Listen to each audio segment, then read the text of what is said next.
Welcome to Conversations with the Authors. Welcome back to Conversations with the Authors. I'm your host, Daniel Troop. I'm Daryl Troop. I'm Sandra Troop.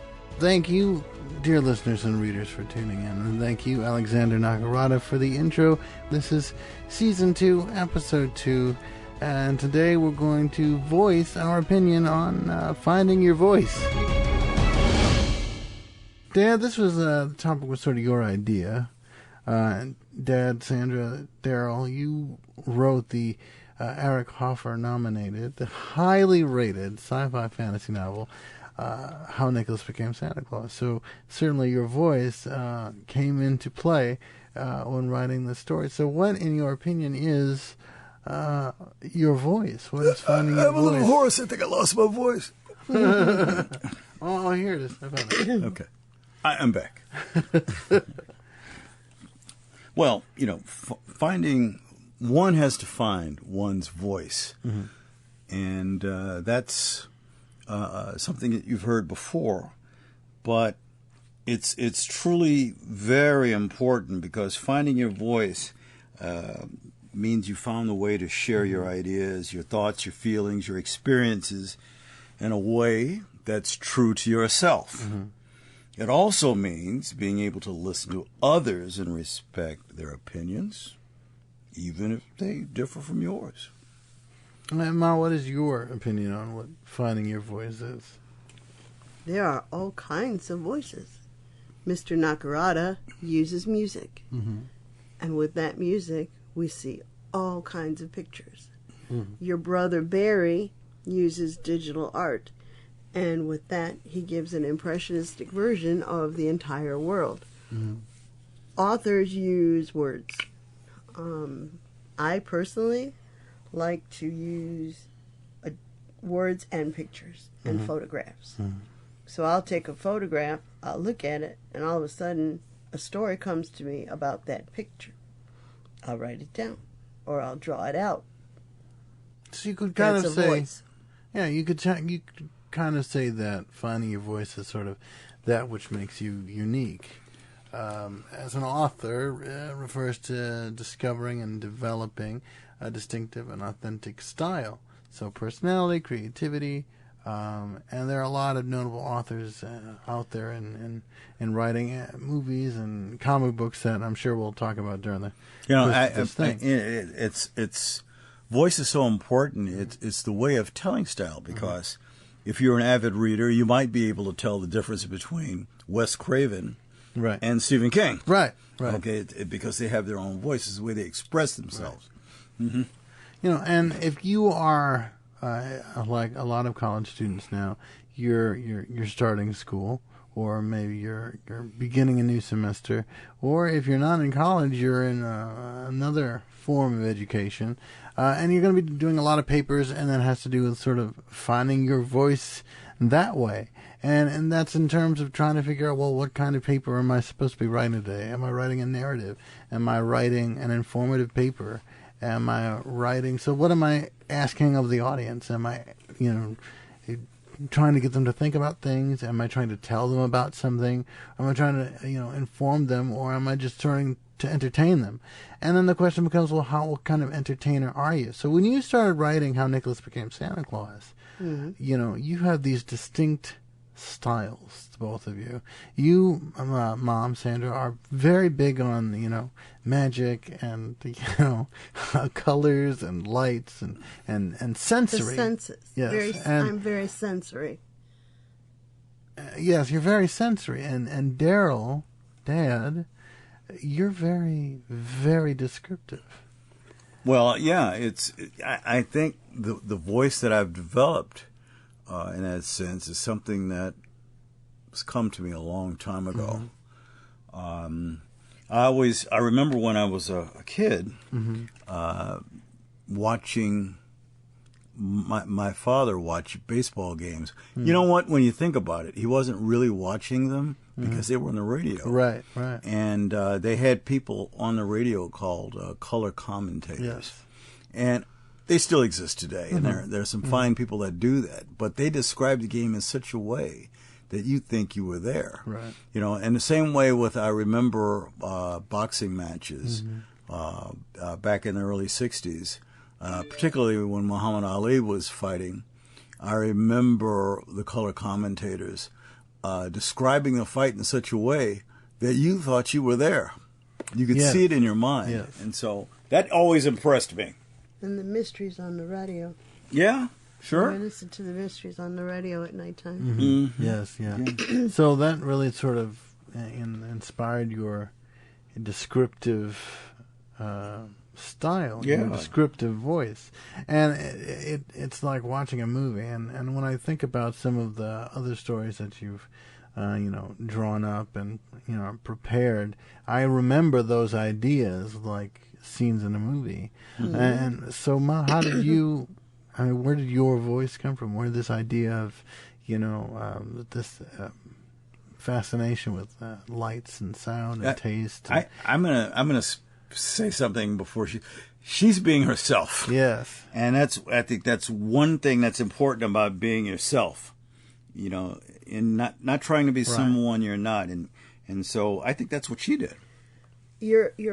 Every author's voice is like a Mandalorian sword being tempered by the fire and the hammer. Right. Your tempering This is the way. comes from your lifestyle. Daddy's a physician. I'm a nurse. Daddy's training Right. for his occupation is to be very detailed in presentation because he has 2 minutes to present the entire problem of the patient and then he has to fix it. I, as the nurse, have to explain to the patient what the doctor meant in the terms that patients can understand. So my language is, my voice is more relaxed. Well, but in nursing, when the nurses come on duty in the morning, they have to give report. We have to present. Yeah, they have to present. But when and we present, and medical students have to do the same thing. when we present, we have to do it in the same detail that your father has when he writes. Well, how did your medical voice translate to your fanciful voice that you use in Nicholas? You have great, colors and creatures and. Well, My fanciful voice just came from being a child and letting my imagination run and doing arts and crafts with my mother and having all these different villages and that's really. and stories for every village. And that's sort of the idea is that your voice should come from your experiences. Well, You should- it's her authentic voice. It'd be, from training and practice and choosing the ways to relate and express herself. And same with me. And so we're just being ourselves. And I always say to people, don't be someone you're not. I mean, if you unless you are Shakespeare, don't try to be Shakespeare. Right. There's only one of those. And that's what we're talking about. That's what we're talking about, sort of being influenced by authors and, what would we say, Rod Serling, yes. And but while still keeping your sort of original voice, Right. Don't karaoke your writing, And if you hide yourself, if you hide your true self, it'll just be harder to find your voice. Right. And it'll take you longer. Okay. And that's the authenticity, that your voice is your authenticity. Right. And that's what people want to hear. They want to hear you.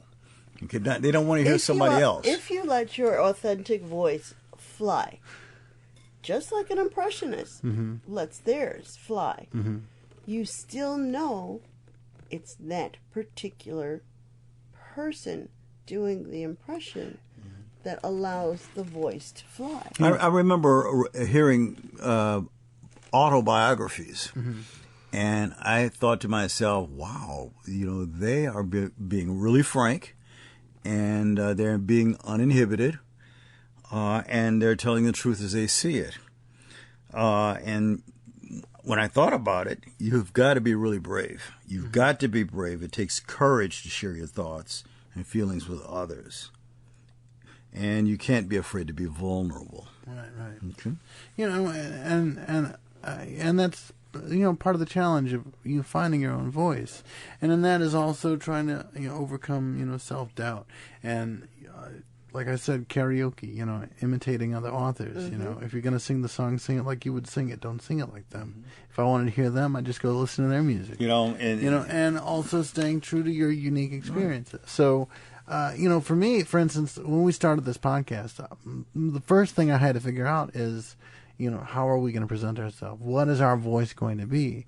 And I had to go with whatever the most natural thing was, because I don't want to come off as an imitation. So my idea was, generally, when I talk to people, I like to be friendly. I like to engage them. I want them to be part of the conversation. So I decided, for me, that was the voice I wanted to carry through. you know, there's an old saying that says that imitation is the sincerest form of flattery.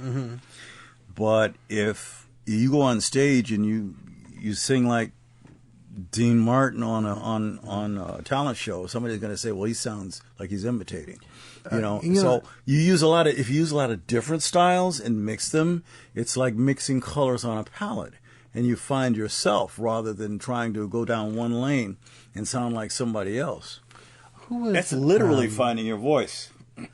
Because his name escapes me. He sang San Francisco. He just passed recently. Oh yes, Tony Bennett. Tony Bennett. And if I'm not mistaken, I'm paraphrasing. Michael Bublé. He's a popular singer. And we love you, Michael. He's in the vein of Frank Sinatra, you know, and he was telling a story about finding his voice as a singer. And he was saying that, you know, he was being told that, you know, by Tony Bennett, that is, you know, if you, you know, there's borrowing from other singers to figure out your voice, but if you sing like them, it's just stealing. It's an impression, you know.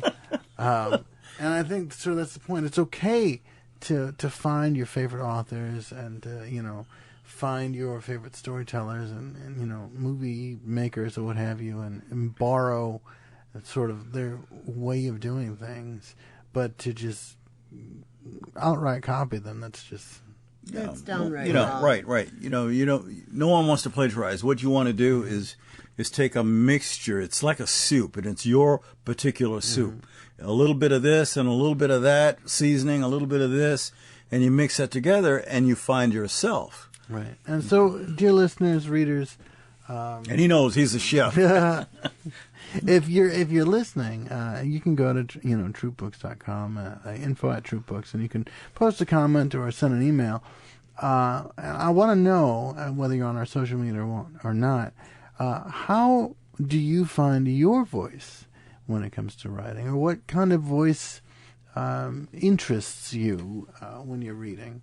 Or watching movies or singing? What is it that resonates with you? And we talk about resonating a lot on this show, because that's how you reach your audience. That's how you engage your readers. And that's what I hope this podcast does, is it resonates with you. Can I say something? Of course. What I like to say is that when you're writing, be open to feedback. Absolutely. Listen to what others have to say about your work, but don't let opinions define you.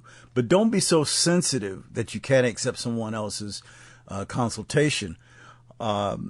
Surely there's a direction that you want to go with your story. I understand. And somebody may have another suggestion. That doesn't mean you need to take it, but consider it. And at some point or another, you may want to employ someone's suggestion, or you may want to refute someone's suggestion. Right. But don't get sensitive and cry. Right. You know, there's no tears in writing. Right. But, you know, and that's not to say that it's not okay to, you know, feel bad or feel hurt when you receive criticism, because you're working on something. Take it constructively. Right. And, you know, you put yourself into it. And, yeah, it's gonna suck to hear that, oh, maybe this doesn't work as great as you wanted to. Maybe you should try this or that. But again, But like that's that, all right. like It's a learning process. be receptive. It's finding your voice is a journey, not a destination. So it's something that evolves. Right. And there are a lot of distinct writers out there in Hollywood and television. And for instance, Dad mentioned Stephen King. And we often recognize him for his horror and his suspense and his detailed characters.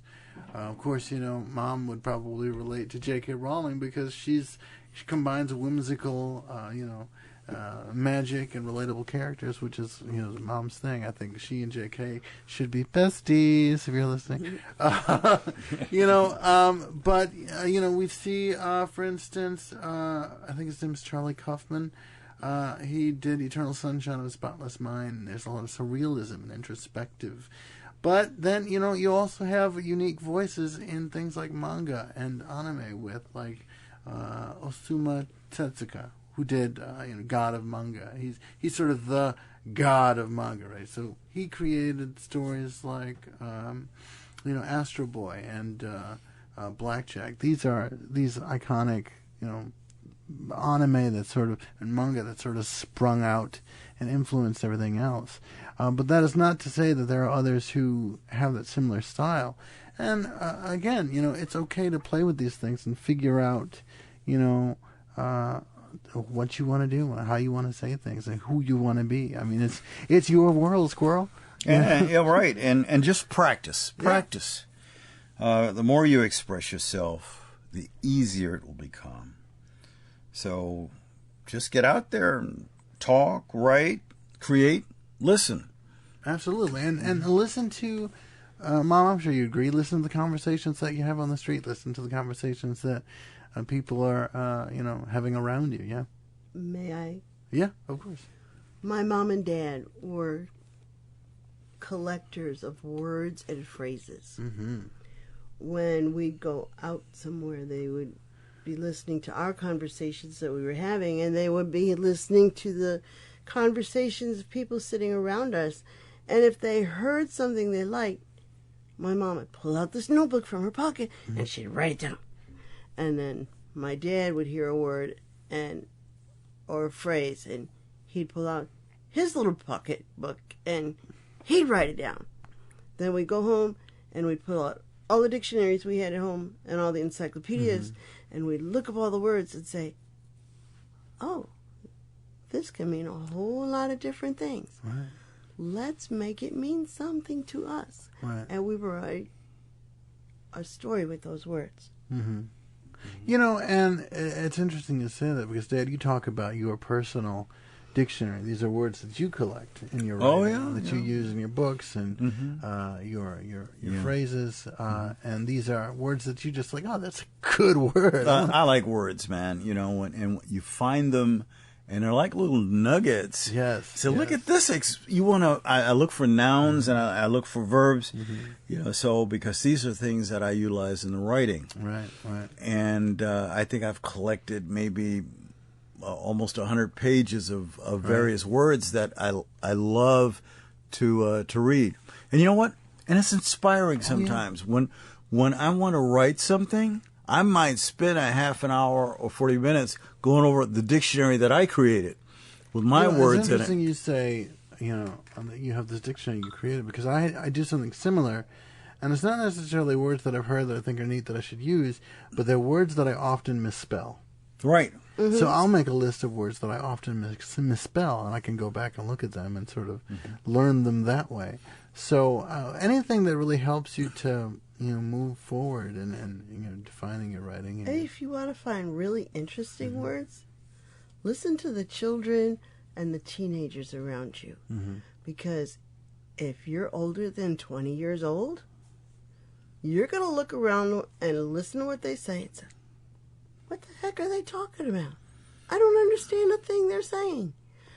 And then I found out from you personally, there's something called the Urban Dictionary, where I could go and look it up and find out what you guys are talking about. Edwards was old folks. No cap. And, So the idea is that, you have a voice. Use it. It doesn't, and practice it, and that's how we get better. Yeah, I've got a few quotes I from people that have written, the only way to find your voice is to use it. That was Margaret Mead. The voice we hear within is the voice of our soul. That was Joseph Campbell. The most important voice is the one that speaks from the heart, and that was Oprah Winfrey. Find your voice and speak it. Find your courage and use it. Brene Brown. And the last but not least, the best way to find yourself is to lose yourself in the service of others. Mahatma Gandhi. There's an anonymous quote that I've never known who said it, but I think it applies here, and it's beautiful. It says, your voice comes from within yourself, but it's not going to be important unless you let it sing. So be the songbird and let the song fly. Yeah, that's very interesting. A quote. I like that. I wish I knew who said that. You wish you said it. Yeah, right. I wish I said it too, but I didn't. But if you want to really experience in these voices I'm talking about, the wonderful detail and the magic and sound and sensory of the kingdom of Illuminae and how Nicholas became Santa Claus. Are your voices? Only in my head. It's when they talk back. That's the. All right. So feel free to visit our website at truebooks.com. You can visit our social media, our Instagram, our TikTok, our X, and at truebooks.com. And we will talk to you next time on Conversations with the Authors.